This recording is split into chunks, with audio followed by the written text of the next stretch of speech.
The angles between planets, they really show a lot about the relationships between the planets. And I think of the planets as not just being up there in the sky, but they're also within you as well. Mm-hmm. So the planets represent different facets of your being, mm-hmm. different needs and urges that you have.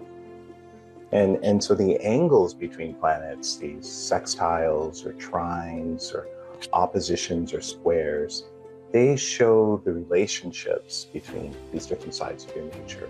Every sign, every planet is associated with a particular house that shares its themes. And the fifth house is all about creativity, self-expression, play, pleasure. It's also about children, and not just like the children of our bodies, but I think of it as like the children of our mind and creativity. One of my favorite parts of the chart is the nodal axis. This is the nodes of the moon, the north node and the south node. It's really a karmic axis because it has a lot to do with why you're here, why you've been incarnated, what the soul is up to this time around. Yeah. You know, and so the north node shows where the soul wants to go. You know, where's the undiscovered country? Where's the growth or path of evolution? The south node shows where we've been, recent past lives that are relative to this one, what you were cultivating and learning about as a soul, and what by this stage of your journey is become second nature to you. It's become what you're really good at, but also where we're likely to get stuck, because we tend to gravitate to the familiar because that's how it always worked. And the north node shows the medicine for that stuckness or that stagnation. With guidance from someone such as yourself, where you're pointing out not do this, do that, and like instructions or predictions, it aids the remembering of who we are and all that we are. And so that kind of gives us some footing.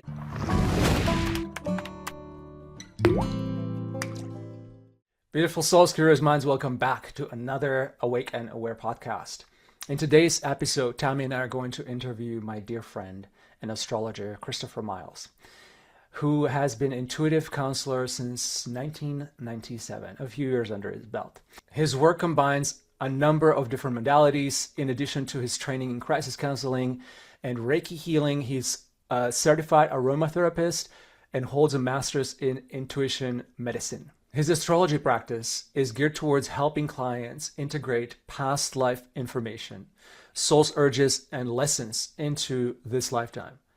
He sees the importance of learning to harmonize all parts of one's being and considers wholeness to be the defining principle of his work. And Tammy and I are very much on board with that as well, as you already know. And he's got also a full-time practice in Oakland, California, and he also provides online video consultations to his clients. You can find more information about Christopher on his website. I will link that below. And I'm super curious and excited to see where this conversation takes us. So let's jump right in.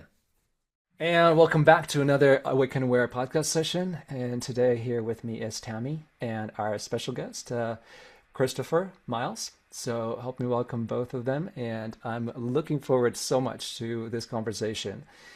So let's fire in with the first question, if you don't mind, Christopher. So I know that one of the things that I found very interesting and intriguing was the difference between the Vedic astrology and the Western astrology, or you think you referred to it as the Sidereal and then tropical, right? Is that? Tropical. Okay. Mm-hmm. Mm-hmm. So what's the main differences? Because I remember you said something about the degrees of the change in like 24 degrees or something off one from the other, or something about that. Would you mind expanding on that a little bit? Absolutely. So one of the main differences between the two systems is the tropical system, which is used most widely here in the West. It's considered to be based on the seasons. And the sidereal system, which the Vedic system is based on, these are just two different methods for mapping the sky, essentially. And so the Vedic or sidereal system is based on the actual constellations. And just to give you like a short, pithy background for these two systems, just so that you have a context for them. Mm-hmm. Once upon a time, all astrology was sidereal. And so the ancients were looking at the sky, the stars, the planets, the constellations. This is back in Mesopotamia, where astrology originated thousands and thousands of years ago. And different cultures picked it up. So India picked it up. Mm-hmm. And so that's the Vedic system is based on the sidereal mapping of the stars. Mm-hmm. And so in all of these millennia, the Indians have never stopped using the sidereal system. Mm-hmm. And other cultures picked it up. So Greece and Egypt and so on, as astrology kind of traveled around the world through contact between cultures. And at some point in time, the Greeks, the Hellenistic astrologers, came up with this different method of calculation. It was actually Ptolemy who conceived of it. And for the longest time, these two systems were indistinguishable. Everybody was looking at the same thing. They're all looking at the stars and the planets. But because the tropical system didn't allow for these irregularities, so like these natural perturbations in the movements of the heavenly bodies, so like the wobble of the earth and the precession of the equinoxes, the tropical system gradually became more and more virtual. So it became more and more like this elegant mathematical construct that didn't quite reflect what was going on astronomically in quite the same way. And so because of that, these two systems gradually drifted apart. And so at this point in time, thousands and thousands of years later, there's roughly 24 degrees difference between the two systems, yes. And this is significant because there's only 30 degrees in a sign. And so this Yeah, is so then the signs would be like shifted a whole exactly. nother house. Yes, Okay. many of them. So it kind of depends really on like if we're talking about the placement of the sun, for instance, in a chart, if that sun placement of the sun is 24 degrees or less in the tropical system, when you look at it in the sidereal system, everything moves 24 degrees backwards.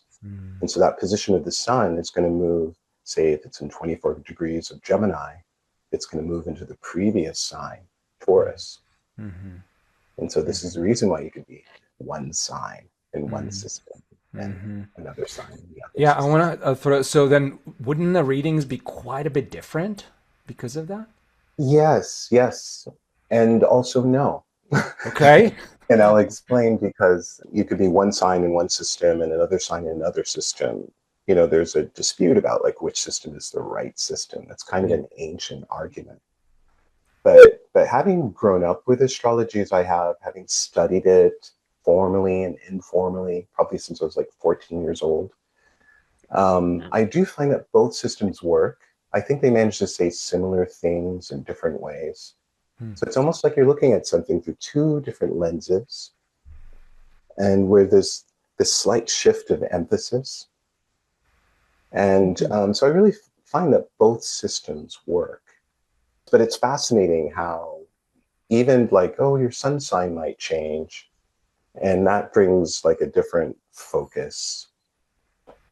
But these other elements, whether it's like your moon or your rising sign or these other positions, some of them might stay the same, some of them might change, but it just manages to say a very similar thing, manages to tell a very similar story, but with a significant shift of emphasis.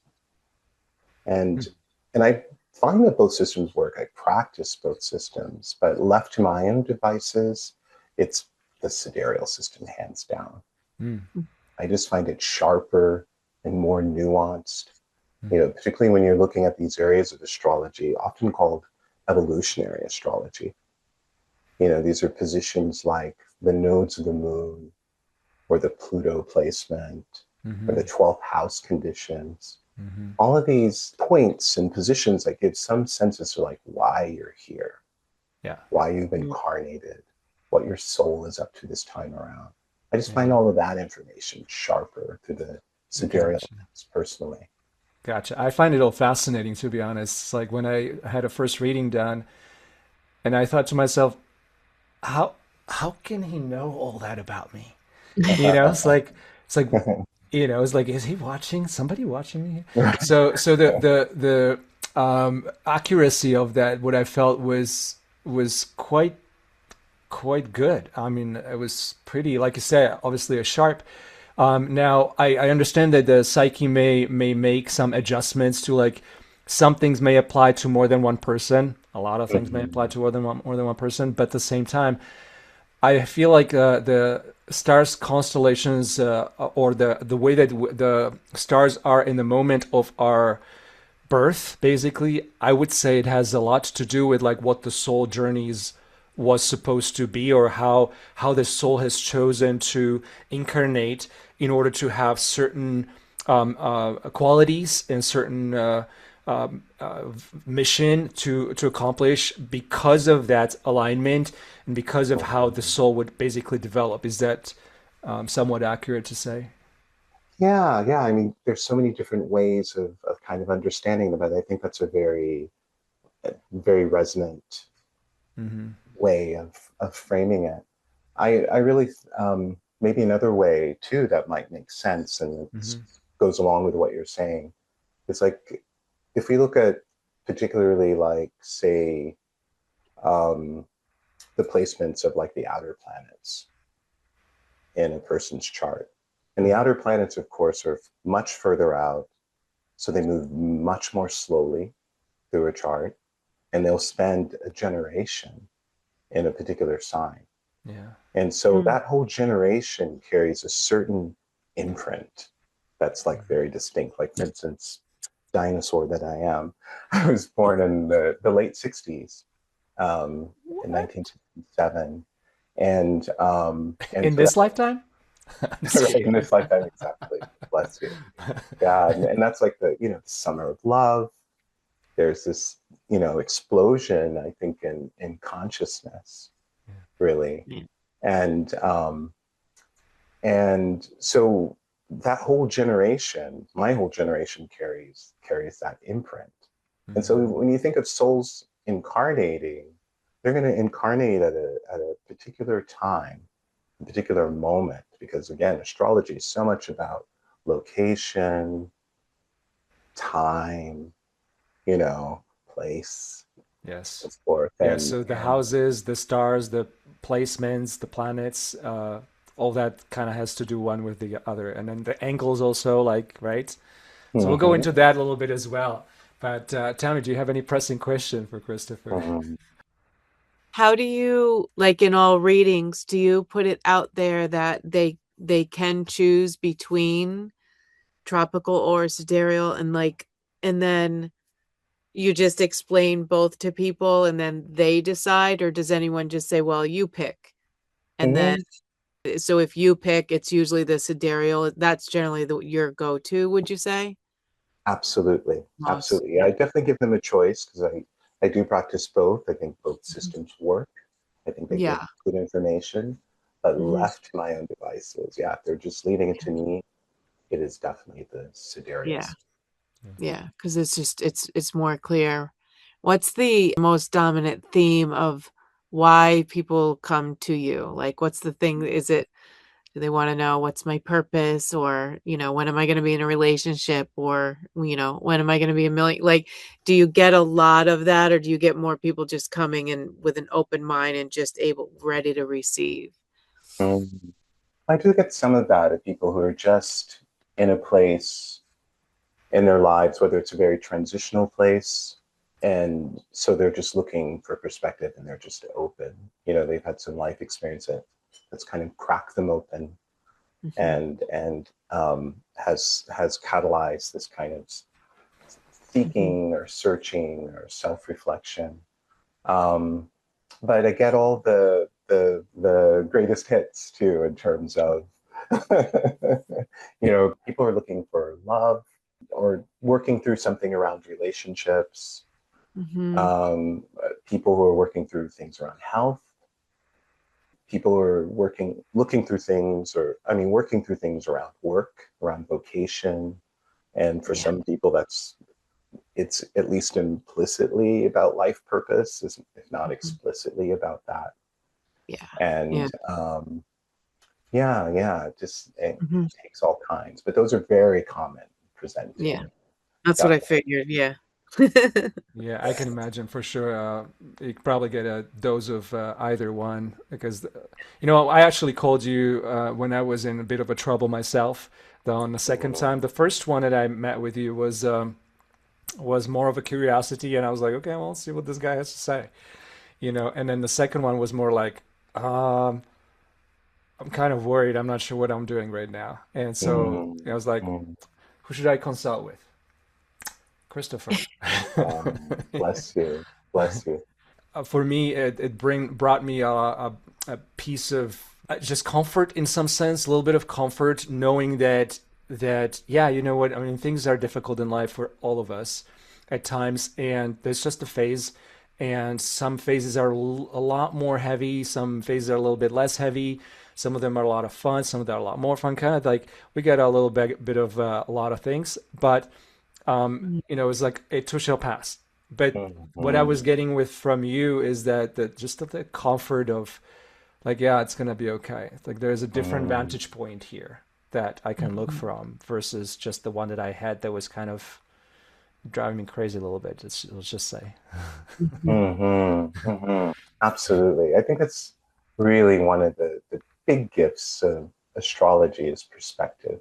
Yeah, for It just sure. really helps you stand back from, the intensity or whatever it is, or the big charge that you might have Yeah. around what is happening, and to have some distance from it. And I think of it as almost like a vantage point of the stars, and to Yeah. just see what's unfolding for you as part of the larger process, Mm-hmm. a larger unfolding. So it's I think that just empowers people to not only have more perspective and understand the forces that are at play, but also to partner with it. Mm-hmm. Yeah. So one of the things that I was looking into a little bit myself, like into the astrology, some of the things, and I was curious that one of the things that I found that difference between the traditional Western and then the Vedic, the astrology, in the sense of like what sign you are. So let's say Mm-hmm. I'm Virgo in a Western in a tropical astrology, Western, yeah, Yes. and then I'm apparently a Leo in a Vedic astrology though.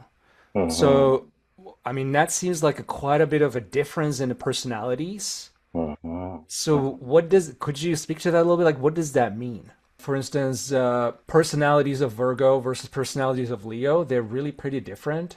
Yes. And does that mean that the personality within my being is kind of half and half or something? Or in sense, I Mm-hmm. mean, there's obviously we probably have each one of us has a little bit from each sign, I would say, maybe. Yes. Okay. Yes, certainly. And then some are more predominant than others. Yes, Okay. absolutely true. Yeah, I would say that the difference is really like when you think of the sun in particular, which pertains specifically to your question. The Hmm. sun is, I think of it as our divine spark.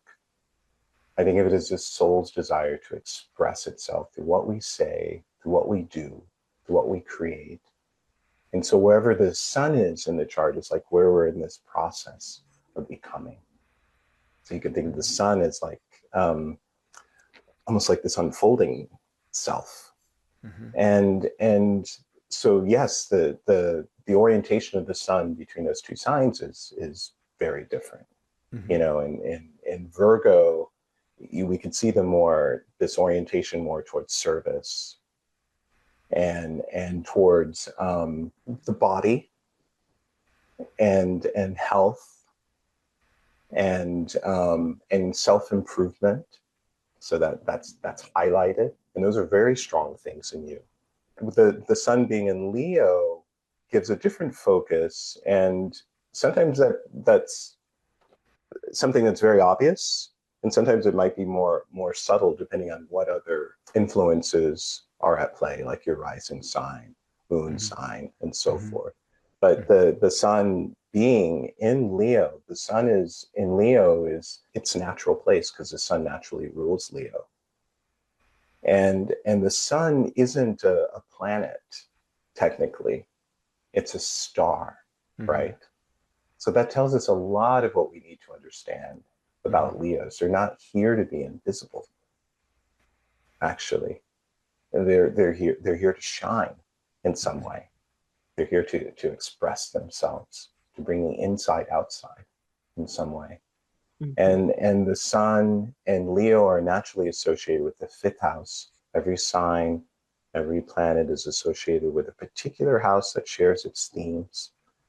And the fifth house is all about creativity, self-expression, play, pleasure. It's also about children, and not just like the children of our bodies, but I think of it as like the children of our mind and creativity as well. And even on a more fundamental level, it's about that elemental child that's in all of us, really. And so the sun in Leo is really here to live their joy and to share that joy, that radiance, you know, to kind of invite everybody else to come out and play too. And so you have Virgo, who would prefer to just work behind the scenes. And then you have the sun in Leo that actually needs to be out front. Yeah, how does that work together? In some way. And and can't remember your chart off the top of my head. I can certainly peek at it, but there are, I remember there being a kind of push and pull in your chart around attention. Yeah, a little bit. You know, so there's the sun part that needs to shine, and then there's these other parts that are like, oh, whoa, nothing to see here. You know, it's the cause, or it's the, you know, it's the project. You know, it's not me. Yeah, and so there could be that dance. And this is what I find so fascinating about sidereal astrology and so incisive, is that just looking at it through the Virgo lens, you would see, oh yeah, this person's, you know, wants to be of service. You know, they really care a lot about health and well-being and wellness and so forth. They want to improve themselves, but it wouldn't show this other piece about needing to shine and to be yourself, you know, to like fly under your own colors, to express who you are. You know, you wouldn't see that just with the self-effacement of Virgo. Yeah, this is fascinating. I mean, the houses each obviously have their roles, right? Their each star, each position in a sky has a certain role as well, and kind of how they all interact together is how the astrology reading is read. And with not only it's like who, where, and how, right? But it's also like the angles between all these things. Absolutely. Is what matters, and that's kind of how you like reading. And it's just like I find it super fascinating when I had you tell me a little bit about like what's okay. So there's the trining angle, so there's the sextile angle, so there's the opposition. So what does that all mean? You know? So it's like a kid in a candy store, right? Oh, there's so much there. There's so much information in the chart, and the angles between planets, they really show a lot about the relationships between the planets. And I think of the planets as not just being up there in the sky, but they're also within you as well. So the planets represent different facets of your being, different needs and urges that you have. And so the angles between planets, these sextiles or trines or oppositions or squares, they show the relationships between these different sides of your nature. So they kind of show, like in the case of these soft angles, as we call them, these trines and sextiles, where different sides of your nature are working together in harmony. And so out of that comes this easy exchange of energy within your system. And it kind of shows, you know, these areas where, you know, you just have these certain talents or innate aptitudes, these things that come easily to you, or things that are easily developed for you. And they also show in the case of these hard angles, these oppositions and squares and so forth, were different sides of your nature working at cross purposes. Mm. And these hard angles, for better or worse, generate a great deal of energy and tension. And you could experience that tension as being either creative and galvanizing, like something that gives you drive, or you could experience it as the gears grinding, as stress or conflict or friction, both inner and outer. And so it all depends on how you're managing this energy, how conscious you are of it, and how conscious you are of the needs at play that are represented by the individual planets or points that are involved. I could speak briefly to that, how conscious you are of these energies, because I remember when I first reading, I was a lot more unconscious of a lot of things that were happening, and you Mm-hmm. were telling me with the little hints of like, and so beware, and then I was like, yeah, no, I don't think so. No. And then later on, it would be like, maybe he was right, you know? But yeah, I think that there's a certain level of that unawareness within all of us, and I find it super important to consider anything that we're hearing in a sense of like, is this relevant, and if not, is this something that I can entertain? Is this something to be helpful maybe down the road, versus just like dismiss? And that's I feel I would say that that's obviously we're not learning our lesson when we're dismissing stuff right away. Mm-hmm. And that could be, I think, one of the pointers towards like, if I'm quick to dismiss something or someone or some idea, there is a resistance already in me that I'm not aware of. Yes, yes, Right. that's often a sign, definitely. Yeah. A little charge around that thing that Yeah. you put away. Yeah. Yeah. Beautiful. When I sat with you, it's so validating of self. Like, so if I just share my experience and having a reading, it was like meeting myself on layers that were deeper, but that I was also very present with. So it was validating and meeting new layers of myself. I've always I want to touch, see, feel everything. And I really do want to be a part of everything.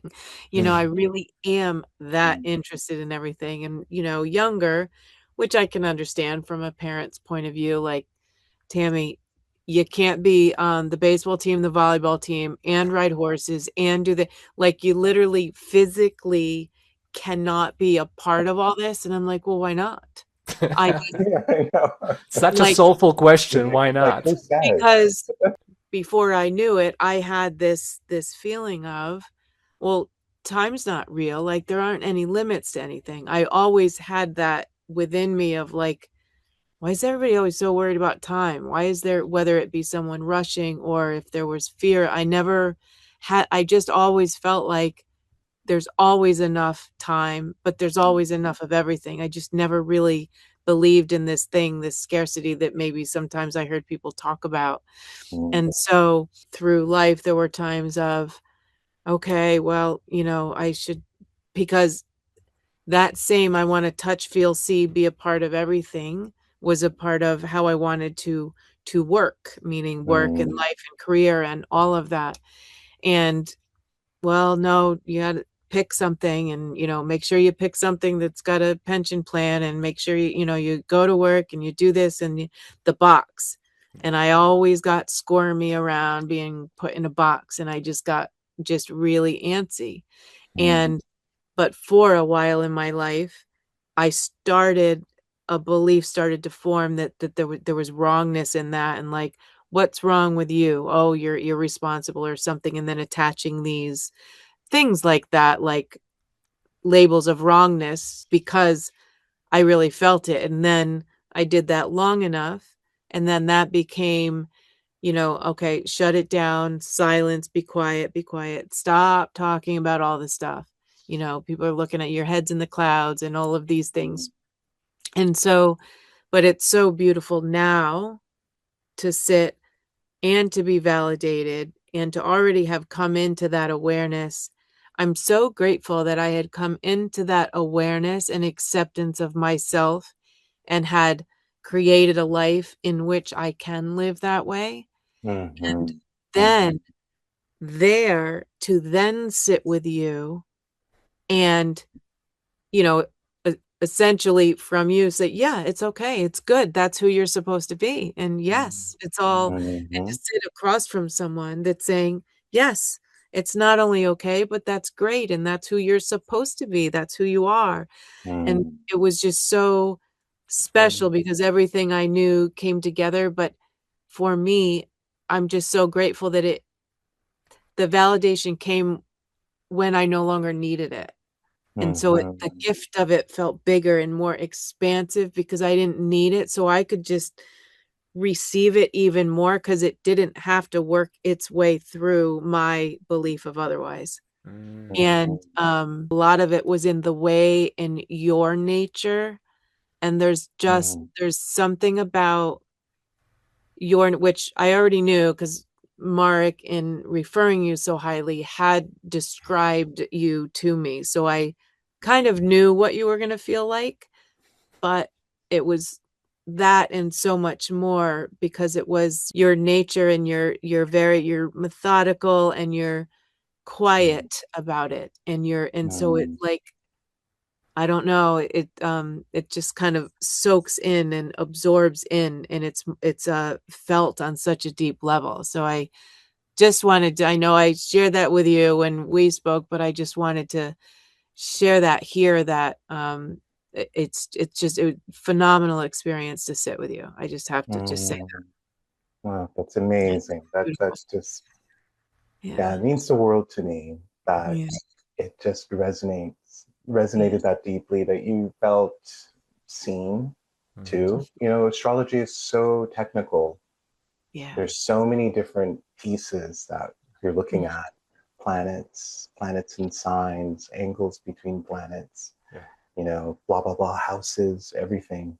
And Yeah. so to translate that to something that not only makes sense but also makes sense for you Mhm. and where you are in your process, you Mhm. know, that's what I think of as the art of it. And it's the most Yeah. gratifying thing to me Mhm.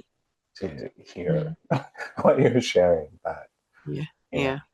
Yeah. it just Yeah, that's really. beautiful. Thank you. You know, one of the things I'll touch on that as well is that I love the way that you use simplicity to deepen the meaning in the readings. And like one of the things that you told me that um, resonated with so much when you were explaining my soul's desire to have my own autonomy Mhm, as well as mhm, a deep relationship. mhm, And you use this beautiful saying from the Book of the Runes. You're meant to allow the winds of the heaven and earth to dance between you. mhm, And I was like, mhm. okay. Yeah. So I personally, I'm a sucker for that kind of stuff. So Mm, mm, really, mm. really hit the string. So appreciate you in many ways, opening the doors really and going like, check it out, Ah, you know? Mhm. thank So, you just for being open and for yeah, trusting and bringing your open mind, you know, yeah, all of that, your open heart. yeah. So, yeah, I just Thank love you.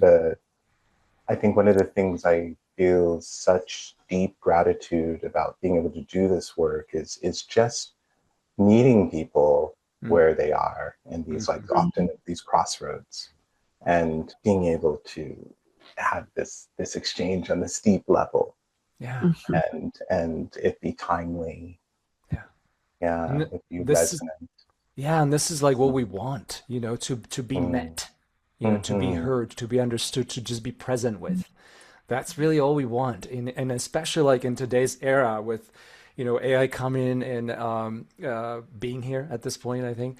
And, there's very much of isolation with social media and obviously everybody's in their own spaces and very few people actually interact together. Maybe there's plenty, but it's a lot less than it used to be, right? It's So true. it's It's that true. much important, more important to me. I feel is that people feel heard, understood, Hmm. witnessed, present with being present with, which you, like I said, you do a beautiful job of, and so I appreciate that. Thank you. Thank you. I think part of it is coming from a counseling background Yeah, too, yeah, and or counseling orientation.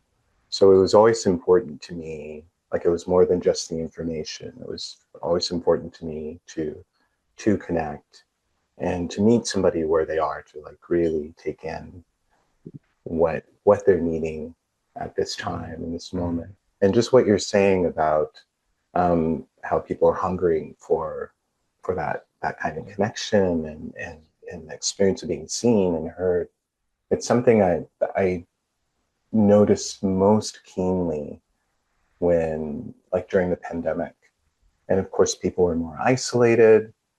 It's almost like, we've all been sent to our rooms, you know, to like rethink a our timeout. lives, our life choices. Yeah, it's like been like this universal timeout. Yeah. And I think for many people, it became connectivity and what that means. Even community Yeah. was put in a sharper kind of focus. Like there's Mhm. more Yeah. clarity about needing that. It's us having to wear masks and be, so kind of even more disconnected than we already have been with social media and internet and what have you. Yeah. And so I was just so struck by the depth of the readings, particularly hmm since that period. hmm And it's partly just because people are just they were in such a place and of uncertainty Yeah. that they were seeking in a very different way, or Yeah. open in a very different way. And I have clients, that are like a broad range, whether it's like ages or demographics, and sure, there's people that are very into metaphysics or astrology or spirituality in some way, or some kind of self-reflection. And there are many people who, like, that's a new thing for them. Yeah. That's like a whole new language. And Yeah. yeah, I just love it all. Yeah, and as I said, so you're not only astrologer, but you have also done the counseling, crisis counseling, and then Mm-hmm. you've done Reiki practice, internal medicine, Mm-hmm. or yeah, so a few things under your belt. Also aromatherapy, I believe, which Yes. uh, Yes. yeah, it's very cool and useful combination of things, I think, what you have, and to be able to kind of tell a little bit better from several angles and connect in the personality and then like what is the personality here to do, or the soul rather, and how the personality plays in that. So that's awesome. So follow-up question on this is that I think you mentioned at a very early age, like when you were 14, I think it's when you started with some sort of astrology, right? Playing with Mm-hmm. it a little bit. So Mm-hmm. when was your like when you started to have like clients, and when did you realize that this could be something you could do like your whole life probably? Was there realization Mm. of that at some point, or?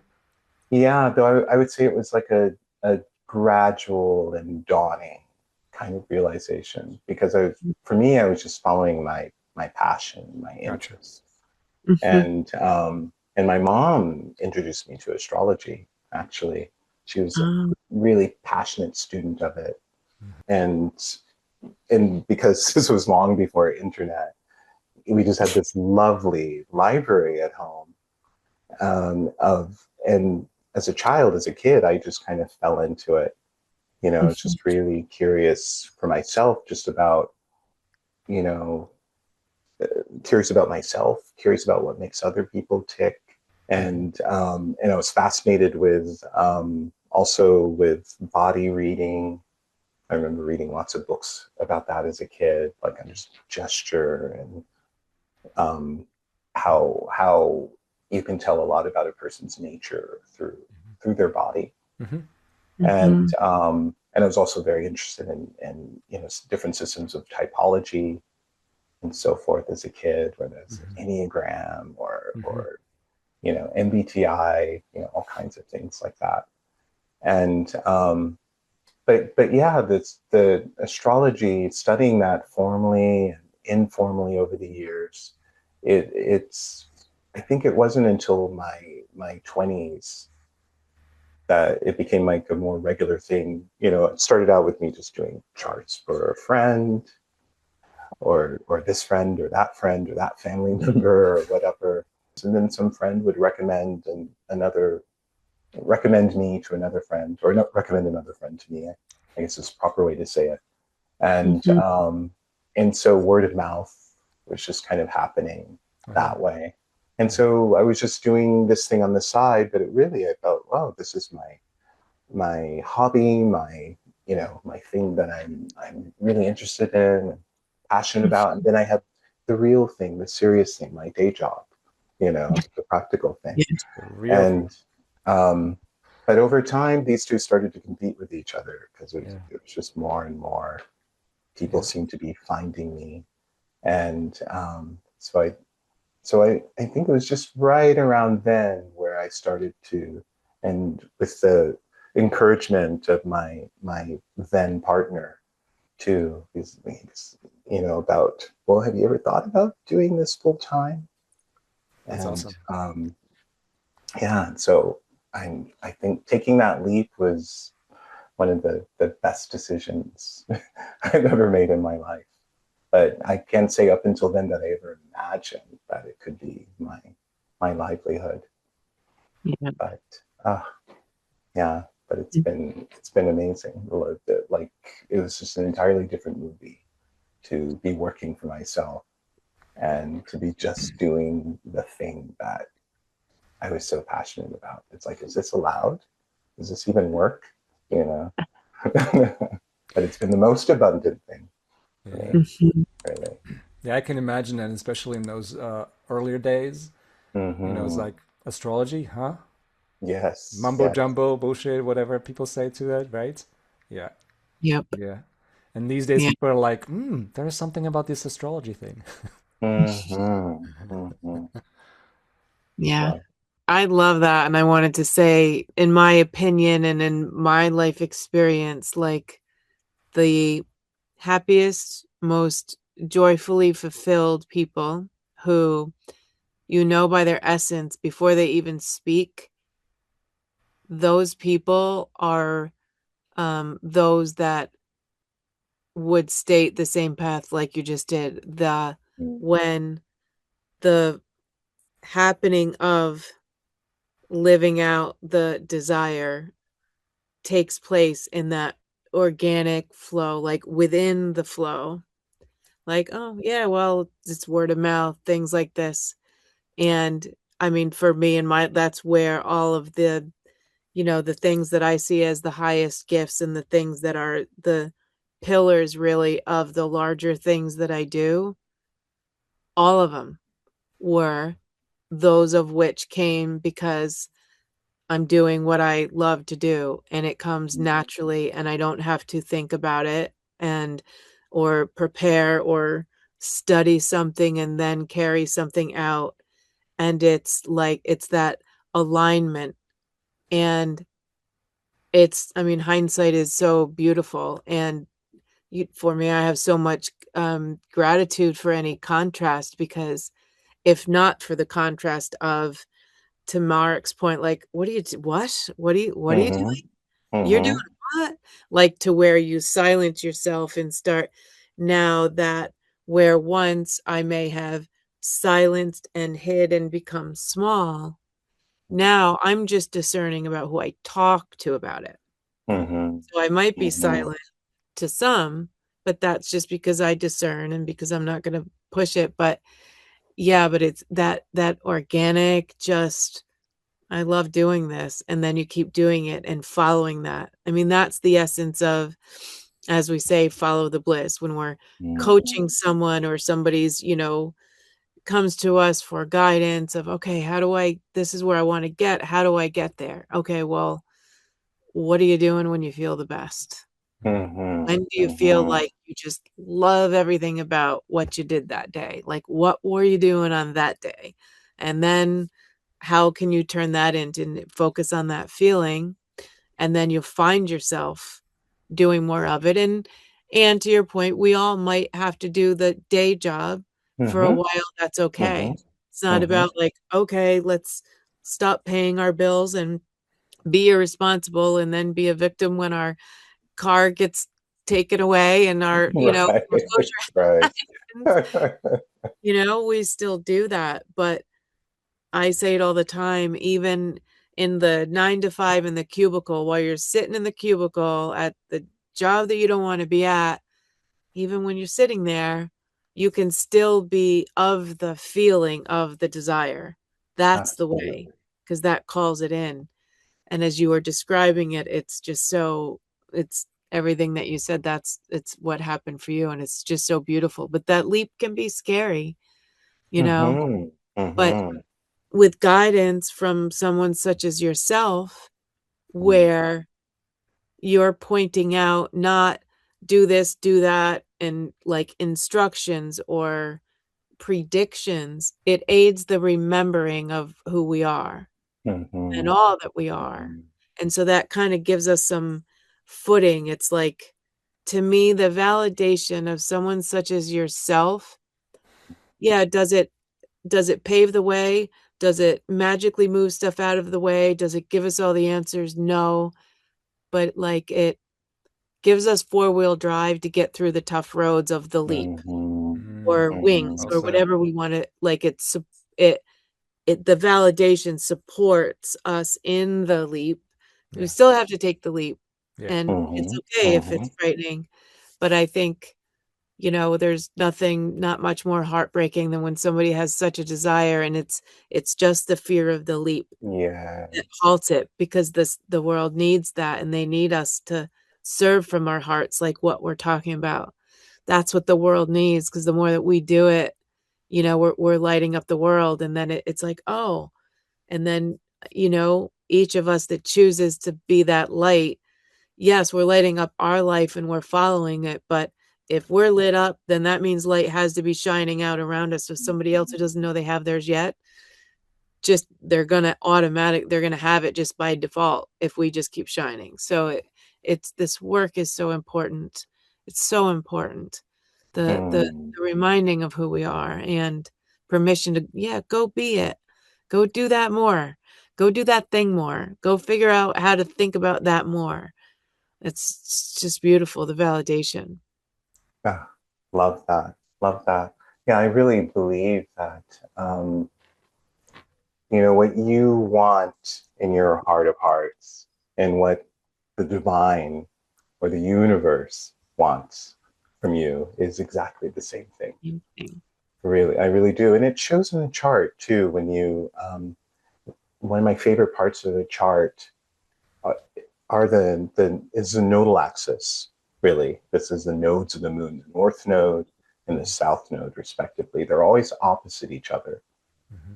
and so they form an axis within the chart. And I really think of them as like the spine of the chart.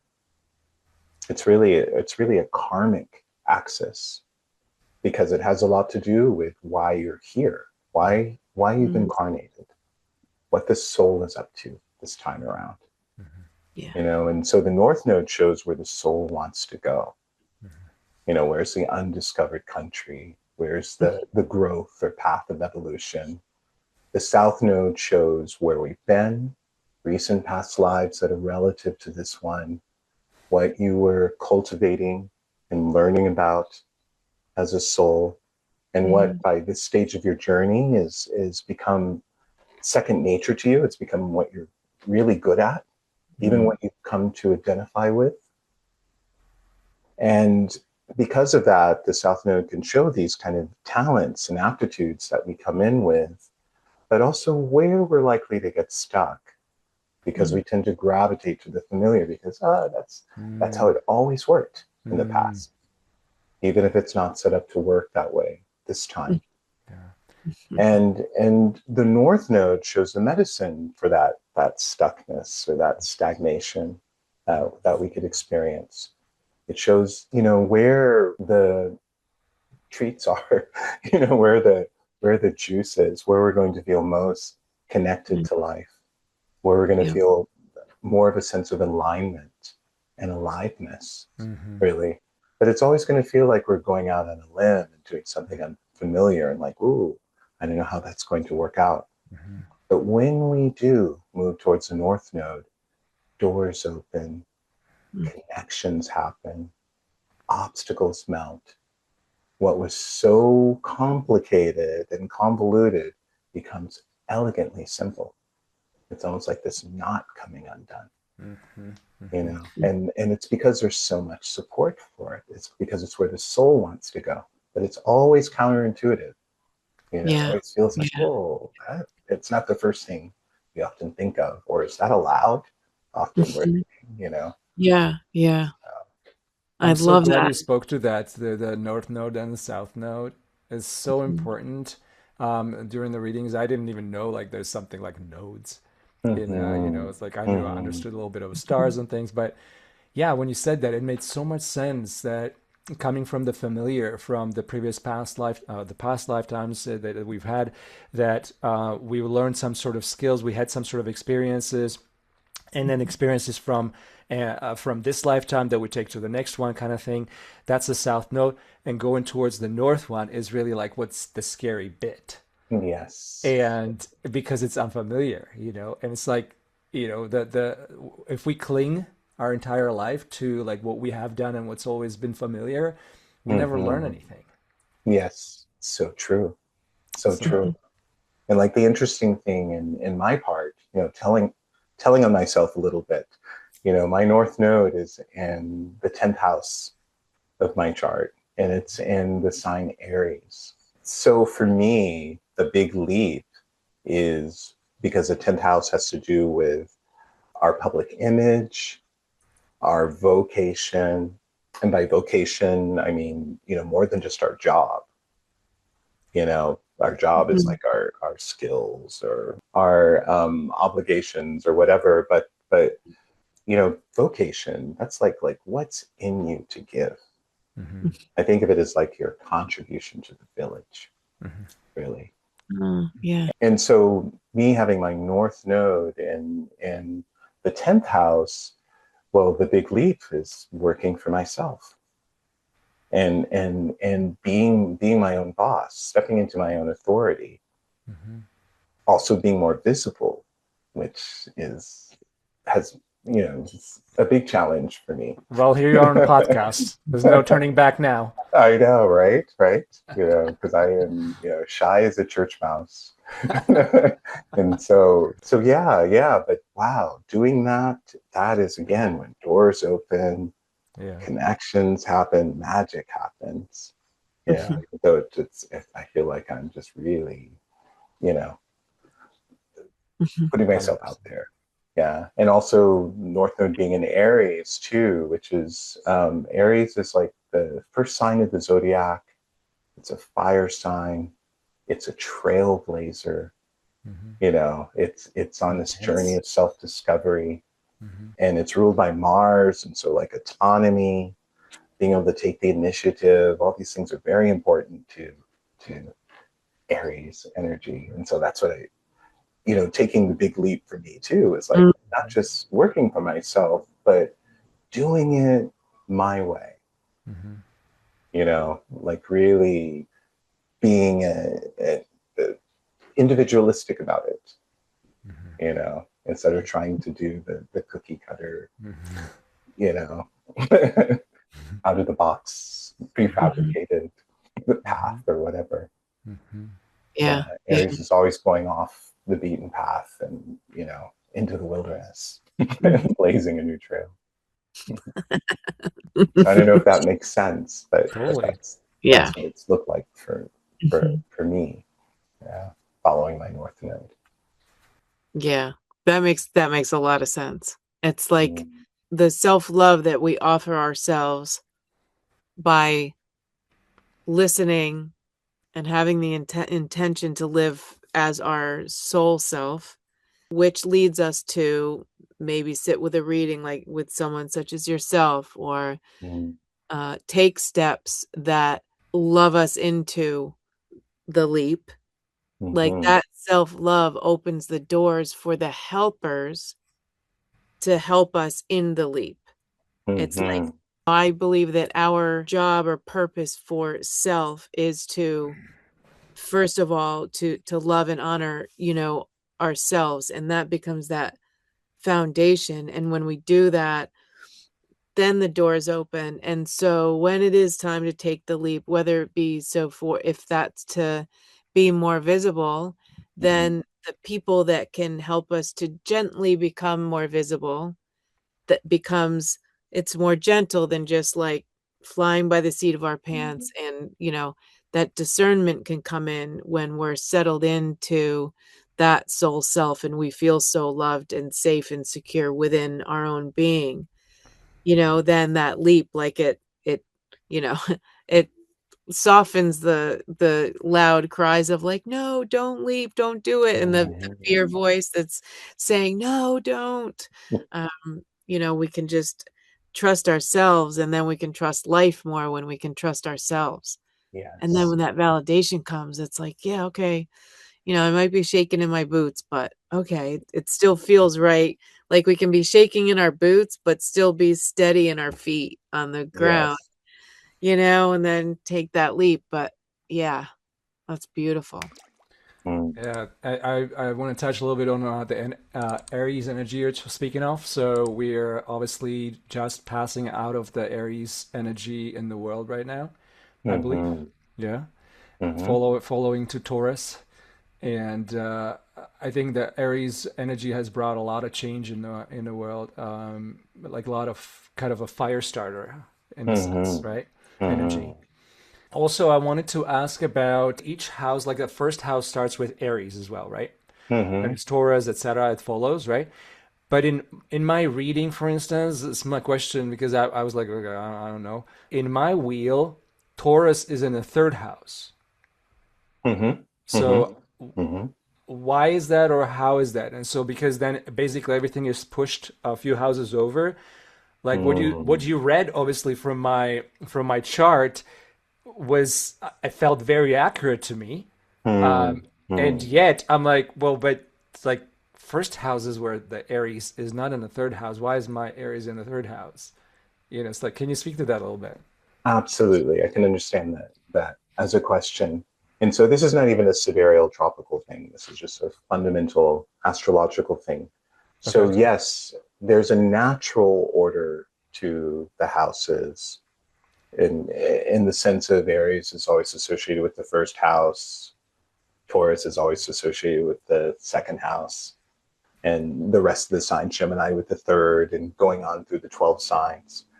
So what determines the order of your houses in your own birth chart, your own personal chart, Yeah. is the birth time. Really? Yes. So the time that you were born, and of course this has to do with where you were born as well, and the sign when we're looking at it through the sidereal lens, the constellation that's rising on the eastern horizon at the time of your birth, at that time is the rising sign. It's your ascendant. And so that will be the sign that's in the first house cusp, actually. So if like for me, I was born at 10:09 a.m. in the morning, and the constellation of Cancer was rising on the horizon at that hour. So that's my rising sign. And so that would be the first house. And so that means the second house would automatically be the sign that follows Cancer, which is Leo. And the third house, Virgo, and so on throughout the 12 signs. I see. So time is what is going to make difference because of like where the constellation was at that time of that birth, of the soul's choice to come to the earth. Or literally what constellation was rising on the horizon at the time of birth. Yeah, okay. That's why they call it the rising sign or the ascendant. Right. Interesting. Yeah. Does that make sense to it makes a lot more sense now. Thank you. So how important is then, if I do follow-up question on that, it's like, how important is that the time of the birth is to a minute versus like roughly half hour kind of increment? How important is that? Very important. And the time of birth is crucial because it does set up the structure of the chart. the entire structure of the chart. Mm-hmm. And so as accurate as we can get is important Mm-hmm. because a new sign rises on the horizon every 2 hours, roughly. Mm-hmm. Mm-hmm. Yeah. So that time of birth is really going to determine the order of those houses. And there's some people that for reasons don't know or have access to their birth time. Yeah, that was You gonna be my know, question. they may have been adopted or the birth time wasn't recorded for some reason. It happens in certain countries and in certain eras. So even without a birth time, a chart can still be cast. It's a special kind of chart that we call a solar chart. And that actually puts Aries on the ascendant. Oh, really? And Starts with the it looks first like the house in natural Aries. zodiac. But Okay. in the solar chart, we're actually paying attention to houses because we don't know the birth time. So we're Mm. focusing more on the angles between planets, Mm. planets and signs, so forth. And so you Mm. can still get a good bit of information Mm-hmm. and some useful information from a solar chart, but it's more limited than a birth chart. I mean, than a regular birth chart where we have the birth time. And Okay, there's a so method that astrologers have for if the exact birth time isn't known. There's a method that's called rectification. Where we kind of do some detective work and some sleuthing. Like you might ask a person about some specific events, some notable events in their life, no life. really pivotal moments, or maybe an accident or something like that. That had a strong impact in their lives, and we're able to kind of often narrow down, what transits were going on and so forth, and kind of clarify the birth time through that process. Mm-hmm. Too. So okay, so you just used the word transits, and so I just want to clarify things a little bit. So you typically read two different charts. One's called natal, and one is transits. Is that true, or is that more charts?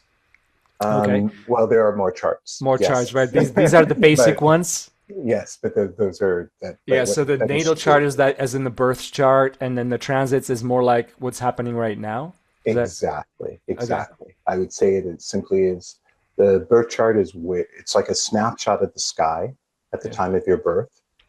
So it's like where the planets were when you were born. And transits are how astrologers look into the future. It's kind of how we get a sense of where you are in your process or your journey, where the planets are now, or where they are next week or next year. Mm-hmm. And from that information, what's being highlighted, what's being kind of activated at this time. And what's helpful about that, what's useful about that, is that it gives you a sense of the forces at play, and so that lends perspective. You really get more of a sense of what's trying to happen, and that just empowers you again to partner with these forces. To be in cahoots with them, because it's a very different movie when we're engaged and curious and partnering with the process rather being in a place of either avoidance or resistance or escapism. Those are just two different rides, two different movies, really. Totally. Yeah. And so that's what's so useful and helpful about transits. That makes sense. Beautiful. Yeah, it does. Thank you. Thank you for pointing it out. Yeah. Because I Mm. was when I was with my last reading, you started with the natal chart, with the birth chart first, just to kind of a recap what we're talking about, and then you would go into the transits as to like what's happening right now and what's where the stars are moving. Maybe can you speak a little bit to how the planets affect like I remember you saying that for instance the Saturn or Pluto have a little bit more of a doom and gloom undertone in some sense at least, and then the Mhm. Jupiter is like the I remember you saying the cosmic Santa Claus. So it's like Mhm. there's a like seems like every planet has its like personality. Absolutely. Absolutely. Yeah, I think of every planet as having its own intelligence, its own vibration, its own way of bringing change or bringing awareness. And yes, and Pluto and Saturn, those are traditionally planets that have had negative associations And why is because that? they're both, well, I think one of the things that they have in common is they both have a lot to do with death, each in their own way. And but I really see that as like the death card in the tarot deck, where it's not just so much about death in the way that we like to think of it, or fear to think of it, but Mhm. as transformation often, or the ending of something in the beginning of something else. And like, for instance, just talking about Saturn, Saturn to the ancients was the furthest planet out that could be seen with the naked eye. And so to them, beyond Saturn, there was just darkness. So Saturn became associated with death. It became associated with endings, with the boundaries and limitations of things. And the ancients really had a very negative view of Saturn. They called it the greater malefic, great evil. This was because often it's during Saturn transits that one might experience, challenges or obstacles or delays or endings. But in modern astrology, we recognize that Saturn is a beautiful planet. There's nothing evil about Saturn. It's the planet of wisdom. It's the planet of insight. It's the planet of clarity. And Saturn is the ruler of this plane that we live on, this material plane, and all of the laws of this plane, like gravity, time, distance. And so for this reason, I think of Saturn as kind of the reality check planet, really. Because it's with Saturn, like a Saturn transit, that the physics of our choices and actions catch up with us, really, and for better or worse. And so we might be sailing along and having a lovely time. Saturn comes knocking. It's like the music stops, the candlelight is blown out, the lights come up, someone splashes cold water in your face, and you're sober. You're kind of forced to reckon with things as they are, not just as you'd like them to be. And that could be seen as like a negative thing or as punishment or bad karma or whatever. But it really isn't. We can experience that way if we're again, in a more avoidant or escapist, if we're just not ready, not on board. We just have our heads in the sand.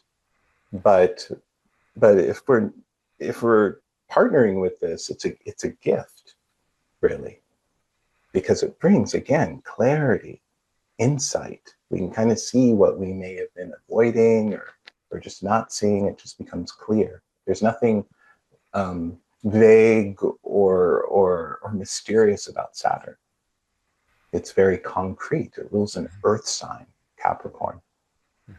It's very, very pragmatic in its orientation. Again, it's like that outer boundary.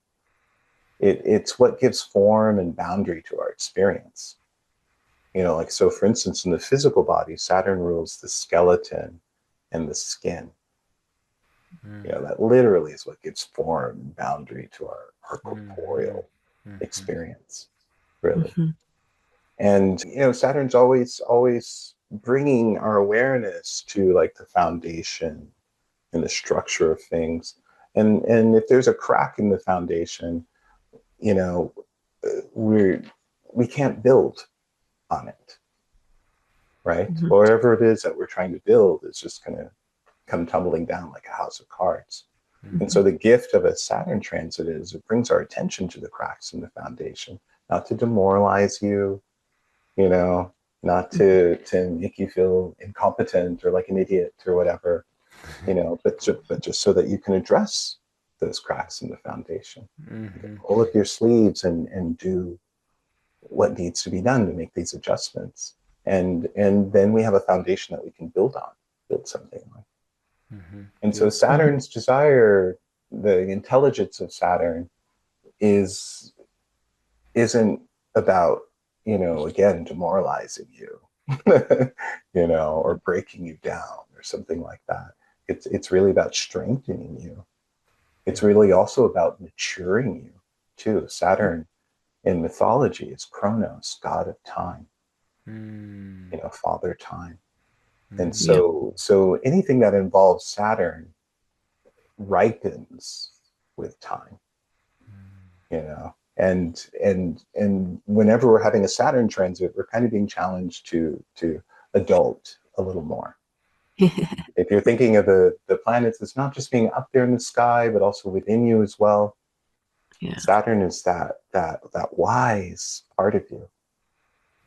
It's your inner authority.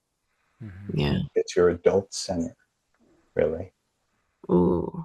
So does that make sense? Yeah. Saturn is like the friend that's gonna tell you the truth no matter what, that's gonna knock the wind out of you, and you're gonna fall down on the floor and collapse, but they're gonna stand there and hold the flashlight on it, and they're gonna sit there with you and say, yep, I just told you the truth and it just blew you away, and it's gonna be hard, but I'm right here with you, but I'm the one that's gonna do the thing that knocks the wind out of you and stuns us, and also behold all of the wisdom, the guidance, the knowledge, and all of the ways in which you can stand back up yet stronger and expand further. Absolutely. So it's gonna knock us on our backside and rattle us, and we might stumble a little bit, but it's steady and sure because it beholds the wisdom and everything that's needed to get back up and become what we are when we're willing to let whatever doesn't serve any longer end, in all gratitude and thank you and appreciation. And now what's next? So like the transition and the level up and the expansion is supported. And that's like, as you were talking, that it's like that's what was coming to me, because the endings, they're only frightening when we fear that there's nothing on the other side of that ending. But when we know and remember the truth that on at that ending, it's greatness, greater than, and abundance and more than you could ever desire is on the other side of. But we have to allow the ending to happen, because along with that ending, all the constraints and boundaries and barriers and limitations, those all fall away when we let the ending happen. And so when that support's there, it's like, okay, I'm not just everything ended and now I'm just here all alone and I don't know what to do and don't know where to go. It's supported, like like the clutch and the gas at the same time, just right, so that we move forward. That's I love that description. Beautifully said. You also said something earlier that is, when you were talking about work and vocation, you use the word alignment. And that's a very Saturn principle, actually. A very Saturn principle, alignment. And alignment is more than just, things being, it's a vibration, really. Yeah. It's an energy. And so Saturn is very much about bringing you into alignment with yourself. Again, it rules the skeleton in the body, right? That's how we experience a sense of physical alignment. And but so beautifully articulated. I agree. I love that. Yeah, the analogy with the friend. I like that. That just like, just so you, so like, Christopher, I remember when you were reading and we were saying that Saturn is kind of like the reality check. Hmm. And that like stuck with me. It's like, oh yeah, it's just like that. Yeah, here. Yeah. You may think Yes. this and this is like lovely and this would be great and this would be great, but there is a Saturn saying, nah, man, you Mhm. know. Right, right. I Mhm. think Yeah. it's also it forces us to, I mean, because it's very pragmatic in its orientation. And so Saturn's not necessarily about telling you, oh, you can't get there or you can't do that. It's more like, well, in order to do that, you have to do the groundwork. You have to do your due diligence. Mm, You have to have a foundation for it. hmm. And even as we were talking about like earlier, Tammy, when you were we were talking about livelihood and sense of vocation and versus just a job. And I think it's Mhm. a very Saturnine strategy, for instance, to have like a little picture and a big picture at the same time, you know? And so the big picture is where you're ultimately going, what it is that you're trying to cultivate Hmm. Mm. and build. And the little picture is what sustains you while you're cultivating it. You know, so Uh, just as you were saying earlier, you know, it doesn't work to just, you know, quit your job and try to jump into this thing that, right. you Mhm. know, that's still fuzzy and not even in full focus yet, Yeah. and try to just live your life's work, you know, Mhm. then and Right. there. It's like, no, that often almost is a form of self-sabotage, you Mm, know, Ex- because there's no ground for it. There's nothing to right. Yeah. support it at that time, you know. And so having a job, a day job, while you're cultivating this big picture, you know, is a much more constructive, pragmatic. hmm. It's kind of like setting it up as a win, Yeah. essentially. It's like I live in a sense of I believe that we can be fully, fully grounded and steadfast in all of everything that we are and Mm-hmm. floating and rising as the observer. Like Mm-hmm. I live simultaneously in both. Yes. And when we can live in that groundedness, uninfluenced by external opinions of, oh, for instance, watching someone live like the look from out there looks like I'm like wandering around through life with my head in the clouds because I'm talking to trees and excited about the formation of the clouds that look pretty and I'm, stopping to talk and play and do things. Yes. But underneath, I'm very grounded in everything that I'm doing. I'm very Mm-hmm. informed and very grounded and very realistic in what is real and much of the time within work dealing with really hard things and crises and all of that. That's all happening. But so it's like you can live in it simultaneously and Mm-hmm. but that becomes easier with understanding such as this. I mean, I just see it as invaluable. I'm just now really learning about astrology and what everything means. But again, I'm really glad that I'm just learning it now because it's like already grounded and then it's almost like it fills in the gaps when you're already sort of grounded in self a little bit. This comes in Mm-hmm. and fills in gaps when we're willing to look into it enough and be open. Like this is all here for us. I would want to say to everyone, there's all of Mm-hmm. this information here. It's all here for us. It's all here, and if we're just open to it and following it, it just all makes so much sense. It Mm-hmm. just makes so Mm-hmm. much sense. Yeah, Yeah. Mm-hmm. for sure. Mm-hmm. Mhm. Christopher, I was curious about the houses a little bit. So I remember you Mm-hmm. saying that your favorite houses are the water houses. Can you tell us a little bit about the water houses and which ones they are and why they're your favorites? Oh yes, good memory too. It's so funny. Or Um, I just listened to you like 50 times, so. That's funny. Or we can call it good memory too. Either one. Both. No.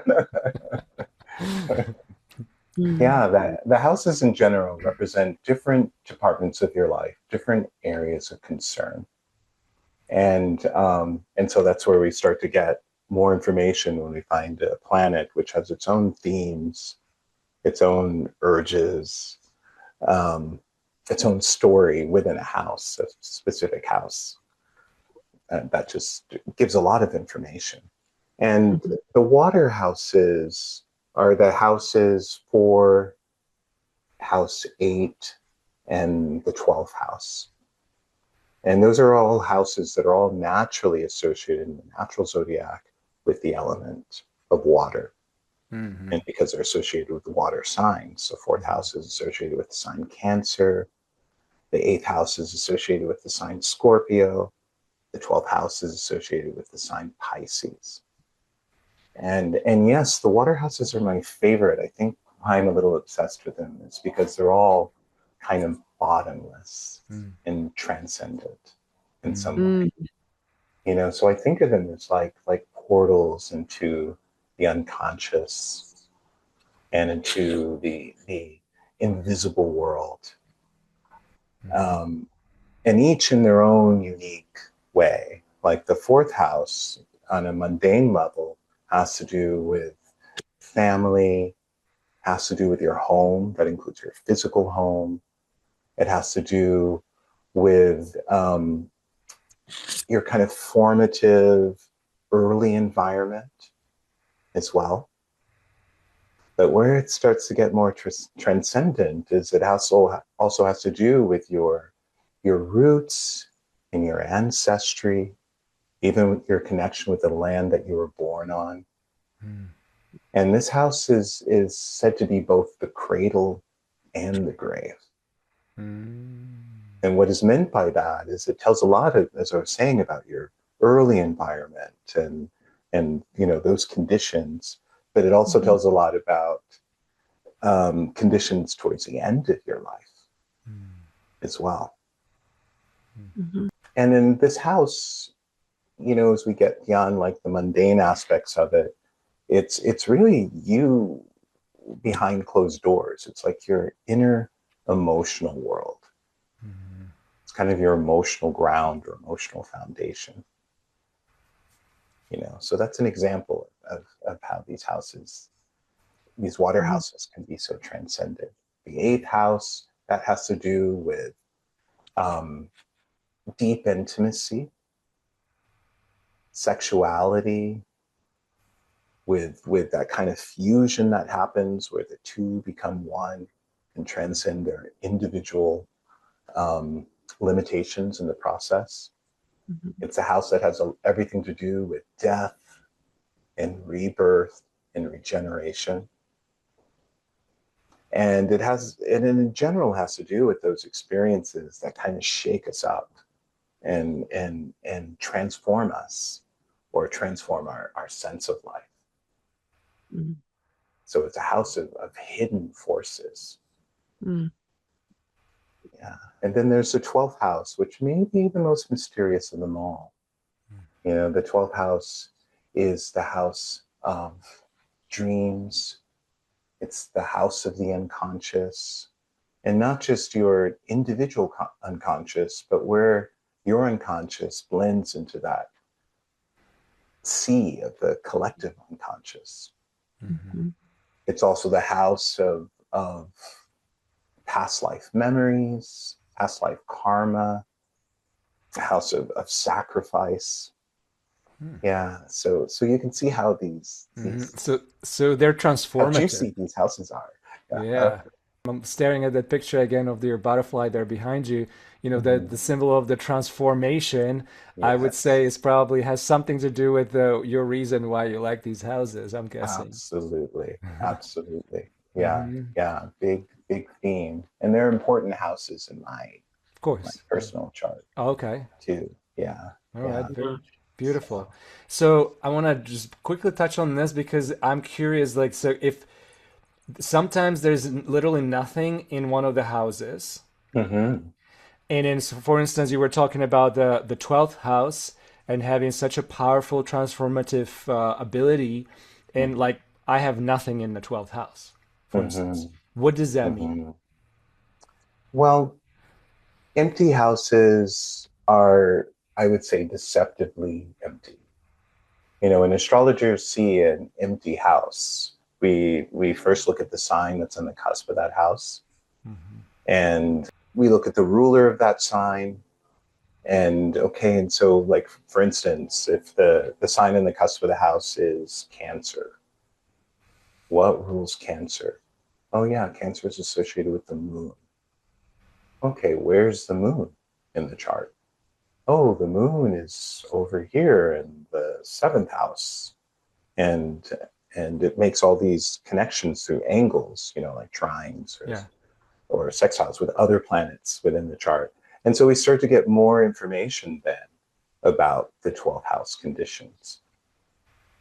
But where we have planets in our chart, shows where a lot of spirit force is focused, Hmm. in those areas. But just because a house doesn't have planets in it doesn't mean, like, for instance, you having an empty 12th house doesn't mean that you're not a spiritual person, or that you don't have an unconscious, Right. or that you never dream, or remember your dreams, or Yeah. whatever, or Yeah, I that was you're curious about that. past Exactly. life karma, Right. you know.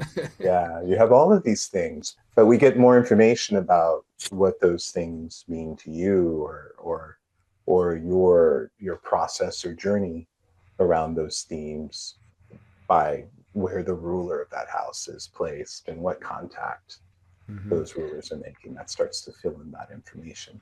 So the ruler of the house is always the planet or The the ruler of sign? the and this is a tricky thing to explain without showing a chart visually, but we can have a planet in a house, like my moon might be in the 12th house or something like that. But the sign on the cusp of that house, and we're using Cancer as an example. The sign, well, we won't use Cancer in this example because it will be too confusing. We'll say Taurus is Okay. on the 12th house cusp. And what rules Taurus? Oh, Venus. And Okay. where's Venus in the chart? Oh, Venus is over in the ninth house Uh-huh. of the chart, So that gives us more. So Venus would be considered the ruler of that house because it Uh, rules a sign that's on the cusp of that house. all these charts are also different. So I Yes. remember one time you told me that each chart is like a snowflake. There's It's not like one it's like the as other ever. absolutely it's as individual as a fingerprint, Like fingerprint, really. right?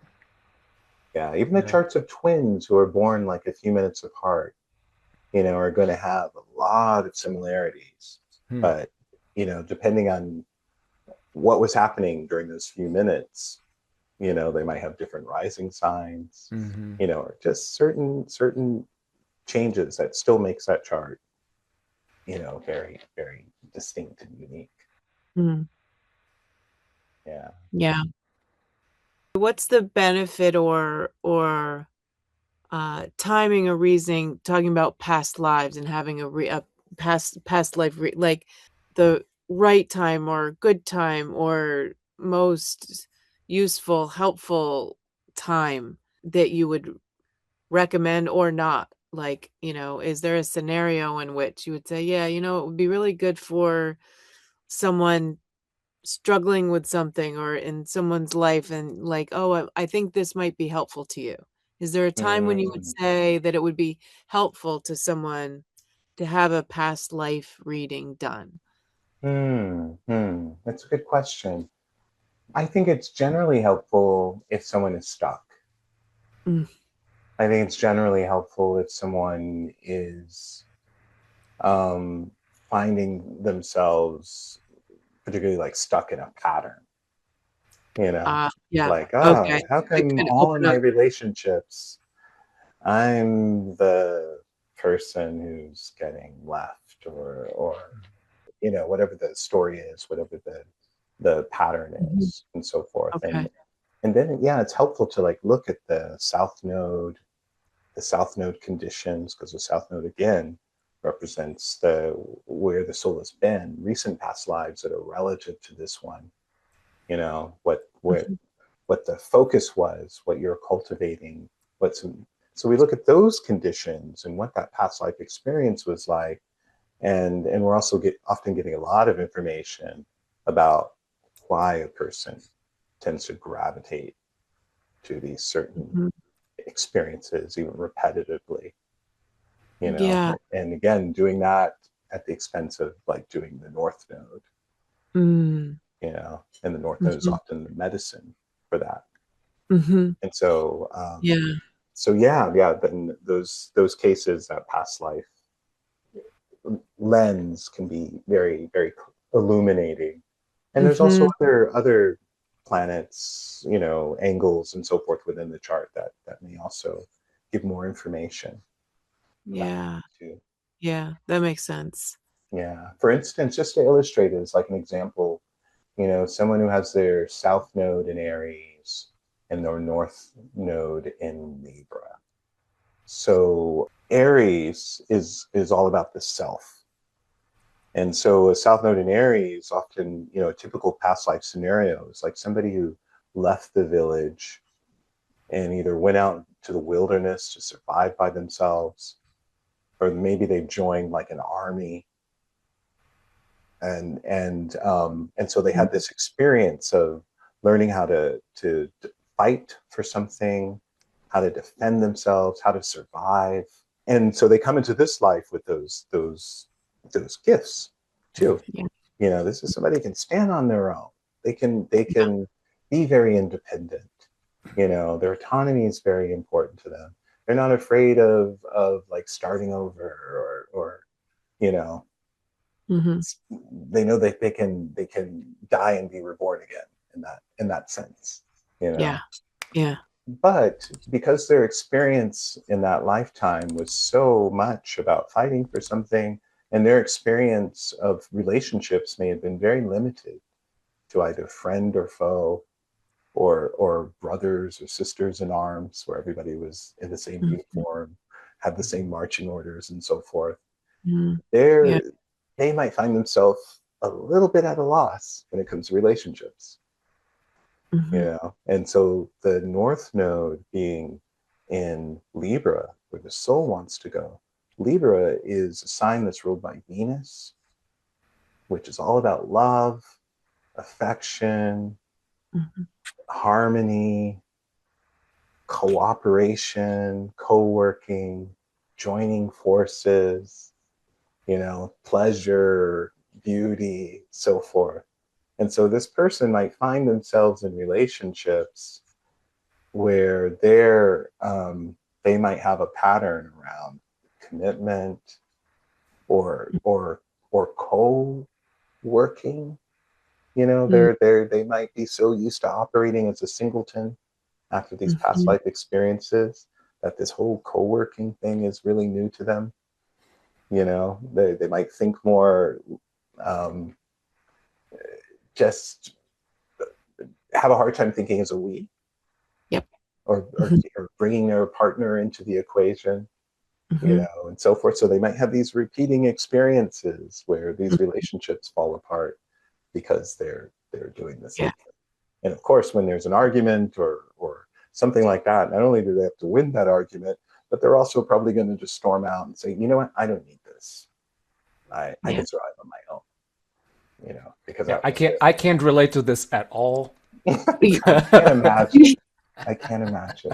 That would make sense. So for a person maybe that's like feels like they have a desire to be partnered in all ways, whether it be in work, in relation, in any kind of relationship, there's the desire that they keep moving forward and trying, Mm-hmm. to come into that and partnership and work together, but then it just keeps not working out. So maybe they have that in the past life of that not. And so there that tug of but I really want this and I have intention and desire. And then it Mhm. just kind of, to your point, like keeps getting stuck in the, it's not Guilt. working out, and then storm Exactly. out because it feels like it's not working. But the not working is within the self that can be revealed and then work through and integrated and embodied. And yeah, like as you were speaking, I saw that sort of playing out as Mhm. looking like that. Yeah, Yeah, so I can see Absolutely. I've where been it helped. seeing that playing out all my life. So, all right, enough talking about me. So, But no, no, no. No one we know here. Nobody. Oh my no, God. I find myself really quite a bit in what you just said. Exactly, that's self-reliant. I mean, obviously, my own business. I'm if you knew me, it's like if there's option to do something on my own and then do something with somebody else's help, I will Hmm. choose the first one. I will choose Right, to do it on my own right. because there's that feeling of like I can do this by myself. I don't need Hmm. anybody else to do this. And then my soul goes like, Right, it's exactly. like, come on, can't you just like Like, cooperate with people? snap out of it, right? And so here I am. Exactly, exactly. And the North Node is why we've incarnated. So the soul is incarnated to have what it sacrificed in this previous experience, And so there's the crux of it is that, and similar to what Tammy was describing, we feel this longing, this Yeah. person with the South Node in Aries who's had all these past life experiences on their own or fighting, Mhm. struggle, they're dreaming of like, I would love to have a soulmate or partner, Mhm. and so they're drawn to these relationships, Mhm. but until they kind of break out of the pattern that is so familiar to them. It's like, oh no, this always worked for me to do my own thing, for me to go off by myself, and so forth. And so they're learning this partnering thing, how to have this give and take and this Mhm. mutuality and this Yeah. planning things together Mhm. or building something together or making decisions together. That's always going to be the um, undiscovered country in a way, Mm. but when they go there, Hmm. oh my god, it was Hmm. it was so Yeah. complicated before. It's so simple. Why was I making this so convoluted and so Yeah. yeah, yeah. You I do have know this. that I have the South Node in Aries, right? I'd forgotten that. I was intentionally That's out why of I'm like, the you're talking about me, right? This whole you're time. like you're like, I think we're done here. No, it's a wrap. No, I I have this vision of, as we're talking about this, so it comes to me in a vision of like moving, whatever we're tethered to holds us back. So if in the past life the tethers that are attached to us of that past life, so the desire is here to march forward and move towards the desire to collaborate, to be with, to communicate and be interact with life and partners and move towards the desire. And so we're moving towards it and we can see it and it's right there. The desire yeah. is right there. Our heart wants it. It's right there. But we're tethered to the past. So we get right there and it yanks us backwards Hmm. because we're going and as if something's at our back. And so we're there, and like, yep, yep, this is it. And then we get there and then it springs us backwards. And we just can't take another step because we're still tethered. And so we can Hmm. cut that cord and untether ourselves, and then we're free to move forward, Yes. but it's like, and then the more tethers that we have, the shorter we get stopped before we Hmm. can reach the desire that's right there that we can see. And you can see how that's so painful because Yeah. we can see it and feel it like it's right there. It's like there's a glass wall and it's right there, and to be stopped, and it's like you can just, see how painful that is. I mean, and I see it with in working with people and clients, like they can put it down on paper. What do we tell people, like, about desires? We say, okay, get specific, write it down, list it, speak it out loud, affirm it. And Mhm. it's, it's, you can just see the pain in people because they're like, I did all the things, and I took the courses, and I wrote it all down, and I journaled every day for 500 years, and Mhm. I sat in meditation, and I know what it is. I can see it, feel it, taste it. I just can't touch it. Okay, Mhm. well, let's look at where the tethers are. And then, Mhm. Mhm. and like Yes. magic, Yes. if we let go of those tethers. Yeah. And that's, as you were speaking, that I had the vision of that. And I That's think amazing. many have touched it. Yeah. Yeah. Yeah. Absolutely. And it's a process, just as you imagine from all that you're describing. So the Yeah. north node, the nodal axis, isn't something we work out in our 20s, Yeah. or right out of the gate. Hmm. Yeah. It's usually around midlife that, or whatever midlife is these days, that we reach the exhaustion point of that old pattern. We just reach the fatigue point of it. Mm-hmm. So even if we're accomplishing the same things that we accomplished before, Mm-hmm. Hmm. we it's almost like the soul is saying, is this all there is? It has to be Hmm. more. And so that's when our attention starts to Hmm. move towards the north node, or being called to the north node. Mm-hmm. And the Hmm. north node is a karmic axis. So it's, if you like really step back and look at this as a continuum, you have your past life or recent past life where you had a certain focus and orientation. You incarnate into this lifetime and we pick up right where we left off. And often in the early environment, all the elements are there to Hmm. catalyze this journey. And so we often spend roughly the first half of our lives doing Hmm. the South Node thing, Yeah. Mm-hmm. really. Yeah. you Hmm. know but it's then in that kind of middle point where we've exhausted that pattern, that we start to move towards the north node. So this is a life journey. It's not, Hmm.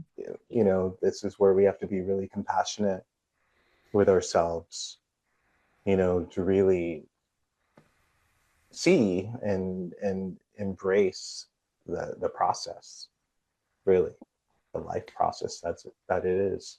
And the South Node, all those experiences, is not that they're all just meant to be just tossed into the dustbin, the skills and Right. strengths and aptitudes that we've developed. They're just meant to be applied in service of a different principle this time around. Mm-hmm. Mm-hmm. Yeah.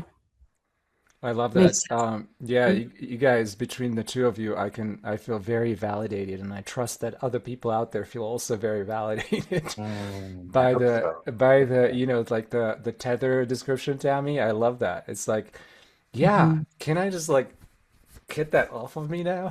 And then Yeah. you, like Hmm. you're saying, Christopher, is like the mid life is kind of like where that starts to break off. And this is I mean, I hear that from friends, from people, from ex-colleagues, etc., saying that there was a period in time in my life when just something's changed, and Mm. it was like that bar was hit, and now it's like enough is enough kind of thing. And people start shifting that energy around, yeah, from obviously towards that north node, and that feels a lot more satisfying to the soul, of course. And then, like you said, I mean, Absolutely. now the doors are opening, and all of a sudden, the painful period is over, or in some sense, anyway. And Yes. and things are starting to shift and move, and yeah, but Hmm. yeah, I feel if it happened like in early 20s or something like that, I wonder if the life would be boring. I don't know. Right. I think it would lose something. Yeah, maybe, maybe. Maybe there are people who figure it out when they're young. I mean, we certainly get glimmers of it, Yeah, and it's something that we're sometimes even might dream about when we're yeah. younger too. yeah, it's often a life journey. Yeah, Definitely. for sure. You know, Yeah, I would want to just here and now reach anybody that's listening, and I would just want to sort of grab this for the sake of all and say this part of our conversation, all of it, but this part of our conversation is just such a pointing to the patience with self. And like, it's like, I want to say, like, let's all just take a moment of silence and say, okay, this is validating and honoring the truth of divine timing, and it's never too late. Everything is always on time. That, Mhm, mhm, we don't have hindsight to look at and learn from unless we live life first. And so nothing's ever a mistake. And in our 20s, perhaps we're not ready for all this wisdom and the wisdom of hindsight and the wisdom of the things we come upon to teach us and show us and guide us.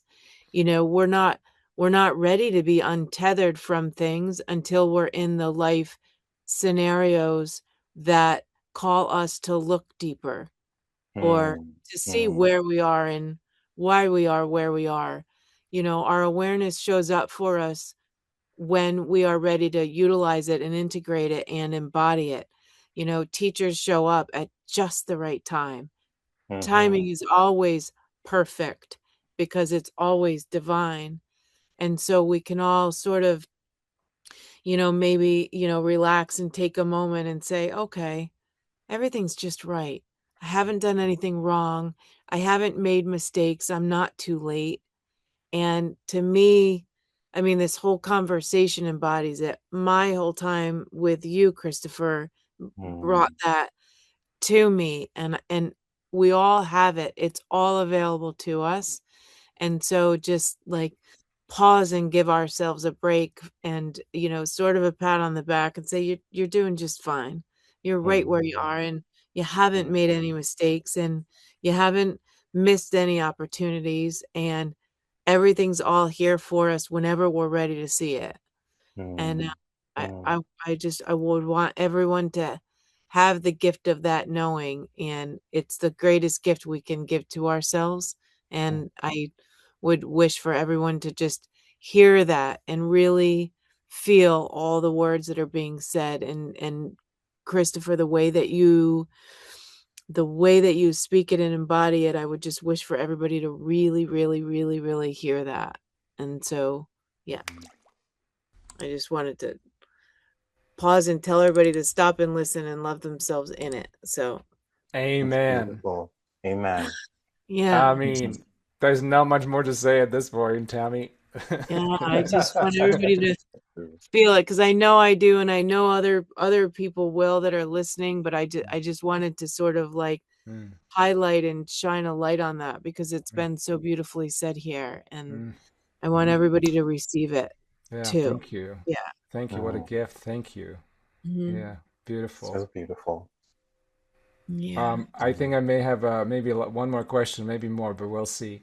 You said in one of the readings that you did with me, Christopher, that each sign is a reaction to the sign that came before it. Mhm, mhm, mhm, So, could you expand a little bit on that? Like, what does that exactly mean? I mean, I understand that each sign has its. Maybe give us a little example of like one sign, next sign, and the next sign, or something, and mhm. how is that a reaction to one to the next? Yes, yes. Yeah, no, no, no. It's a great question.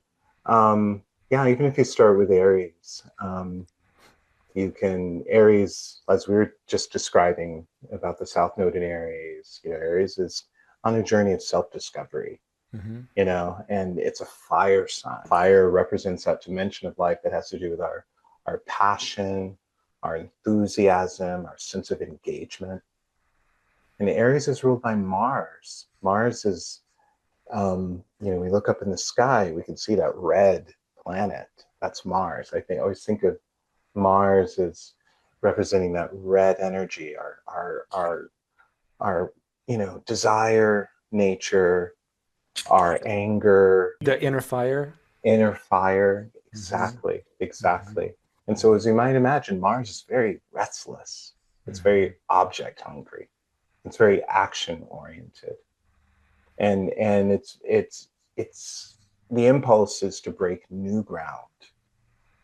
You know, to push the envelope. You know, and in that pushing of the envelope, in that encountering the new, something deep within ourselves comes to the surface to meet that newness. And so we discover more about ourselves in that process too. And so that's the Aries experience. And then Taurus, the sign afterwards, is an earth sign.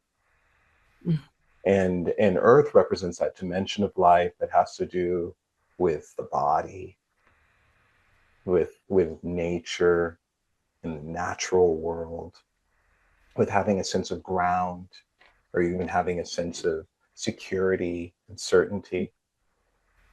And so there's a all earth signs have a kind of pragmatic orientation because of that reason. They're kind of builders, you know. And so you have Aries, the fire starter, you know, the breaking new grounds, you know, catalyzing new possibilities and so forth, and moving towards them. And then you have Taurus who grounds all of that. Taurus is more this consolidating energy.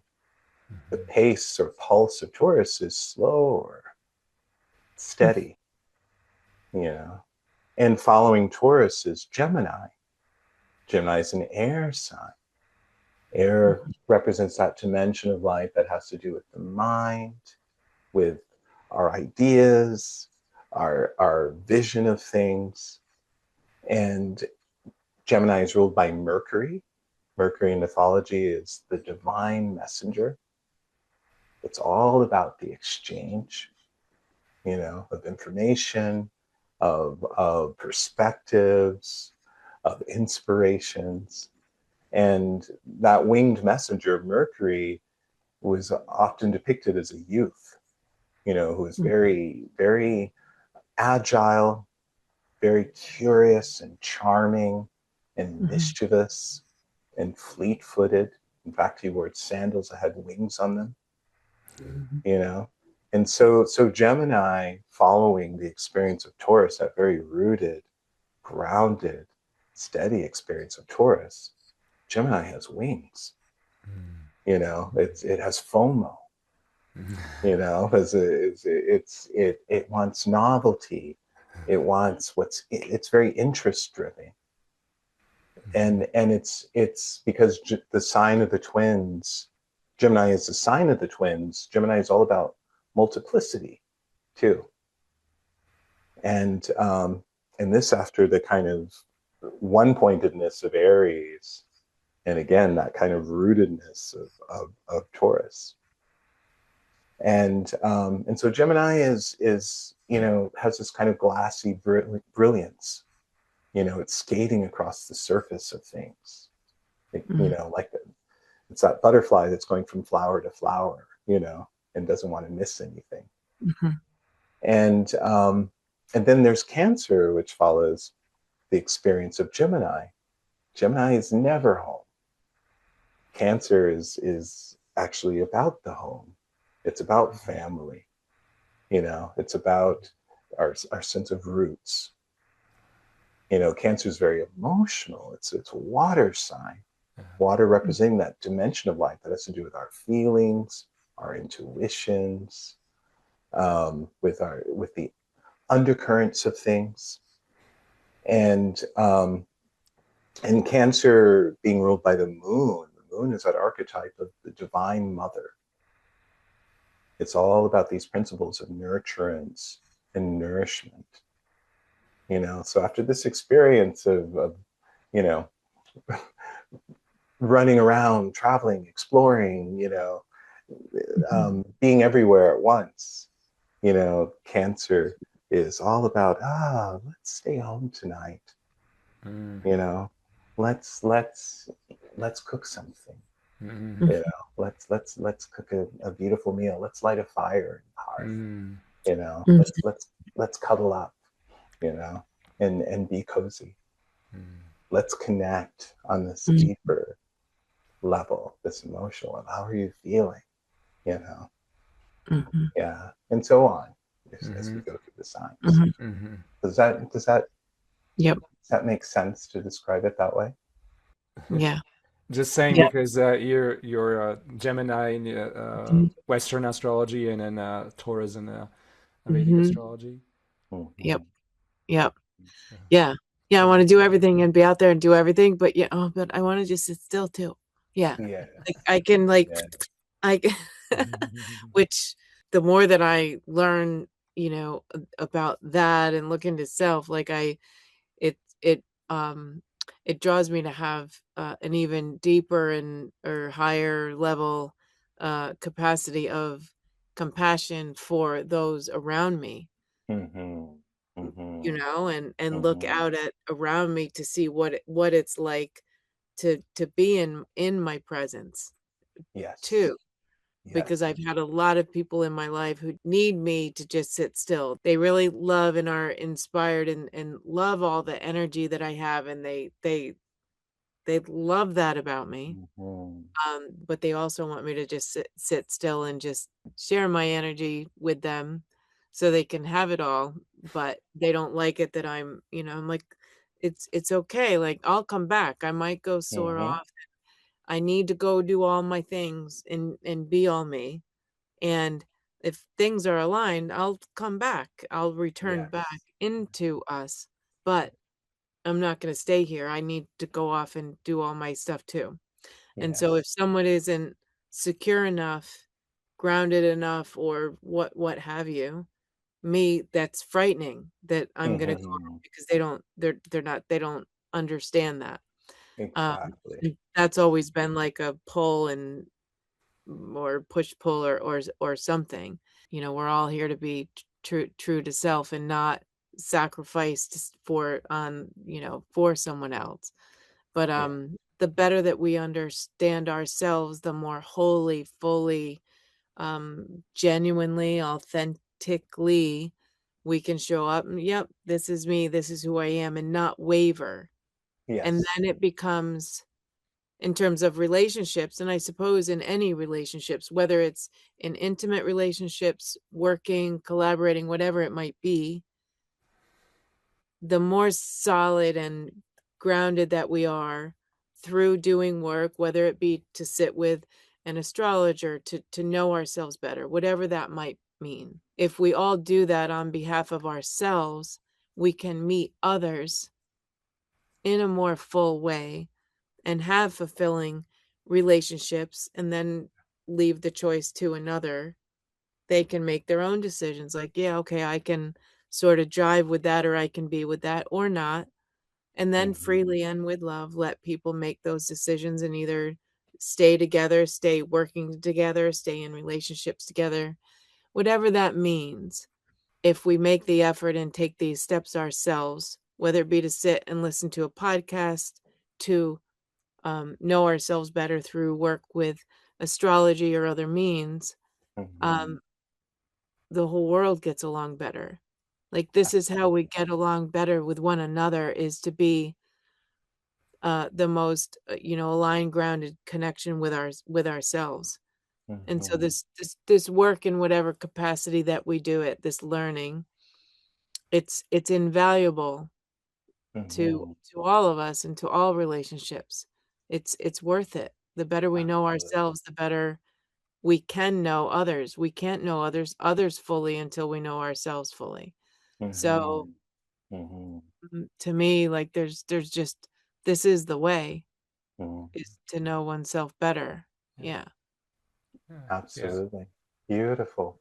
Beautiful. And just to illustrate something and clarify something too, because we're talking about um, moving from one system to the other, one system Yeah. mapping the sky to the other, tropical to sidereal.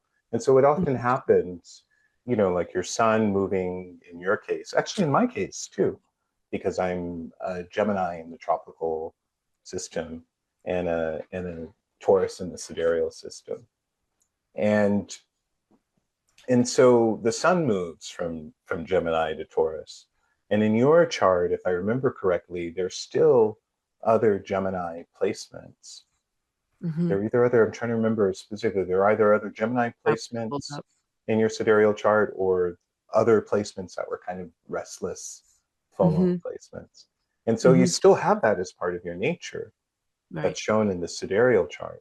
But it just says that your core energy is Taurus, you know? And so there can be a push-pull between these different sides of your nature that is shown in the sidereal chart. Yeah. Because of the Gemini placements you have and your sun being in Taurus, because we can have different parts of ourselves pulling in two different directions, you know, right. as opposed to you're suddenly just all Taurus and you don't have those other urges. I know personally in my chart, and this is what really got me more and more interested in sidereal astrology, because of like most people growing up here in the West, I started out with Western astrology. That's what I grew up with. And at some point, I think it was in my 20s, I started studying Vedic astrology and exploring Vedic astrology and finding that really interesting and illuminating and so forth. And so I got used to flipping back and forth between these two systems, you know, and part of that's easy for me because in both systems, my Mercury is in Gemini, you know, and so Gemini is able to hold all these different realities. Mercury represents the mind and how your mind processes information and so forth, and how you communicate. And so in both systems, and my Mercury is in Gemini, there's still a lot of this Gemini energy. And yet I never felt like a Gemini. You know, I knew other Geminis who are, you know, real Geminis. Their energy is a lot more restless and you know, a little flaky at their worst, you know, or so forth. And I just felt a lot slower, a lot more, you know, just more stopping and smelling the roses, you know, a little bit more languid, you know, and so the Taurus made so much sense to me, but also still being able to see the Gemini energy there. Yeah. And so I hope that makes sense. But I just wanted to say, if we're just looking at sun signs, we miss something, you know, because there's this whole other mosaic of you, you know, that when we're moving from system to system, some of these pieces move, some stay in the same sign, and just what that reveals, I just find so insightful, you know, often incisive. Again, your sidereal chart might show something that your tropical chart isn't showing in terms of the little inner conflict that's going on between that part of you that wants to build on something and that part of you that just wants to do all the things and be all the things, you know. Does that make sense? Yeah, complete. Beautiful. I totally love that you guys both pointed to, obviously this is astrology is one of the ways to get to know yourself better and allowing your soul to really just come to fruition, to understand like why you're here, what your mission is, and basically fulfilling that, which is to me like that's what the astrology readings have given me so far, is that every time I have a reading, it's just revealing a little bit more of the cues about like what to do next, where to go next. But the cues would not get revealed if I wasn't aware of my own presence or my, it's kind of like how I'm living. So if the level of awareness is there, then this is a great tool, and this is a very useful tool to have the astrology reading. You know, if the level of awareness isn't, I would say that some people may not even find it useful. So, which, you know, makes sense. I mean, there's different tools in the world to learn to know yourself, but I really found this one very interesting and very accurate to point to like a map, point to like where you're going kind of thing. Yes. So true. Yeah. Different things speak to different people. And I would say astrology, you know, I don't think of it as like a religion, like something you have to believe in. person. Right. Yeah. You Right. know, No. I really think of it as a book of tides. Yeah. You know, Oh, so like yeah. when sailors or Yeah. surfers or Mhm. fishermen, Yeah. you know, go out to sea, they're going to first consult a book of tides. Yeah. You know, is it tide in? Is it out? You know, and this is all, of Yeah. course, if you're looking at the Farmer's Almanac, or to these days, it's Mhm. apps, you know, Yeah. for Yeah. tides. Some surfer friends who use these Mhm. apps. So you really just get a sense of, you know, these cycles and tides and Mhm. rhythms that we're all connected to, that are both within us and in nature and in supernature, if we think of like the universe. Mm-hmm. And Yeah. so and so we're all connected to these cycles and rhythms. And I think that's just what's so helpful about astrology, is that it gives you a sense of these not just the celestial clockwork, but just these rhythms and movements in life. And I don't think of it in such a fateful way, like you must do this, you must take Yeah. this path and go here. It's more, it's raining, or it's going to be raining on this day, you know, Yeah. so you can bring an umbrella or not bring an umbrella, Mhm. but Right. you know, Right. Right.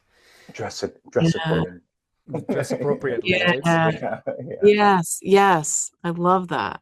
Yeah. That's, Mm, yeah, because it's like astrology feels very direct and steadfast and pliable. yes, It's like yeah. it's direct and like clear, and this is what it is. But then it's pliable and fluctuating, and it's like a moving bridge.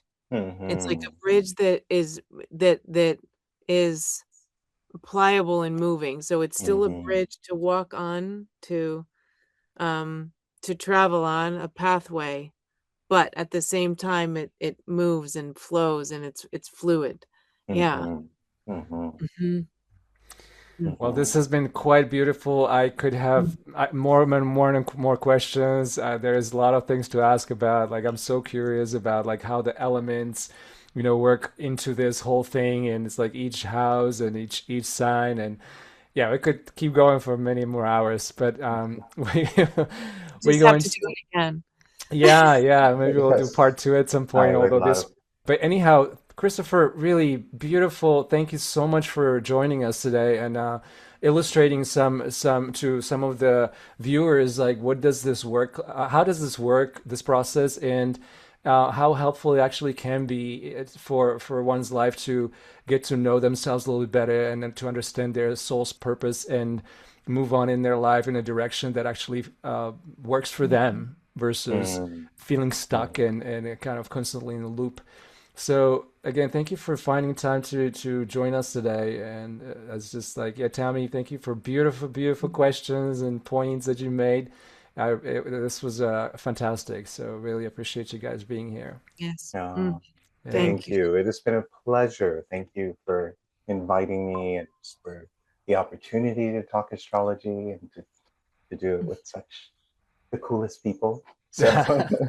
yeah, Oh, so it's just been a lovely experience, and I would come back anytime. mhm. Yeah. Well, thank you. Awesome. Thank you, Christopher. Thank Yeah. you. Beautiful. Just Beautiful. beautiful. Yeah. And thank you so much again for joining us for this beautiful and very powerful episode of an Awaken Where podcast with Christopher, where we talked about astrology. If you enjoyed this session, hit that like button, hit the subscribe, and the bell notification if you want to know when we post our next episode. We'll look forward to seeing you on the next one. And until then, stay awake, stay aware, take good care of you.